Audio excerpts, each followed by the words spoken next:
শর্মিষ্ঠা সেনের কলমে আজকের গল্প সুধাময়ী।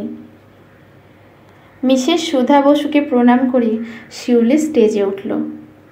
মাইকের কাছে গিয়ে গলাটা ঝেড়ে নিয়ে বলতে শুরু করলো, আজ এই অনাথ আশ্রম সুধাময়ীর উদ্বোধন। আপনারা দেখছেন যে আমি নিজে বর্তমানে 20 জন অনাথ বাচ্চার দায়িত্ব নিয়েছি।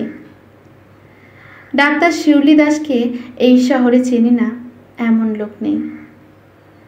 প্রেস মিডিয়া আমন্ত্রিত গিজগিজ করছে অনুষ্ঠান গৃহ, কিন্তু ছোট্ট ডাক্তার শিউলি দাস হয়ে ওঠা এত সহজ ছিল না। সুধা বসুর বাড়িতে শিউলির মা মমতাময়ী পরিচালিকার কাজ করত। শিউলির বাবা মারা যাওয়ায় ও বাড়িতে আর কেউ না থাকায় শিউলিকেও সাথে করে নিয়ে আসতো। সুধা মা শিউলিকে মায়ের মতোই ভালোবাসতেন। শিউলির পড়াশোনায় আগ্রহ দেখে তিনি তাকে একটি কাজের স্কুলে দিলেন ও নিজে পড়াতে শুরু করলেন। সুধা বসুর নিজের ছেলে ব্রত অসৎ সঙ্গে পড়ে ক্রমশ পকাটে হয়ে যেতে লাগলো। সামনে উচ্চ মাধ্যমিক পরীক্ষা। শিউলির ঘটে যায় দুটি দুর্ঘটনা।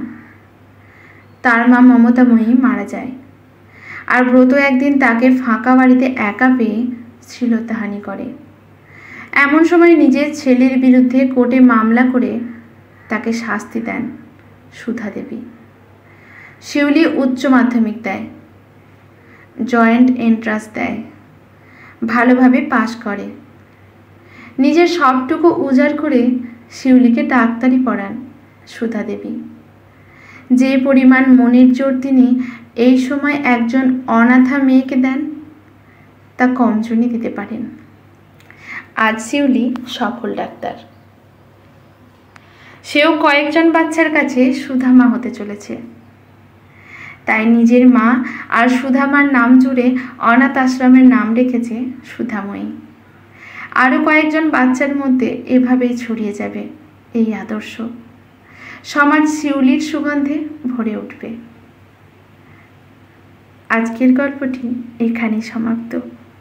লেখকের প্রতি শ্রদ্ধা জানিয়ে লাইক শেয়ার কমেন্ট করে পাশে থাকবেন এভাবেই।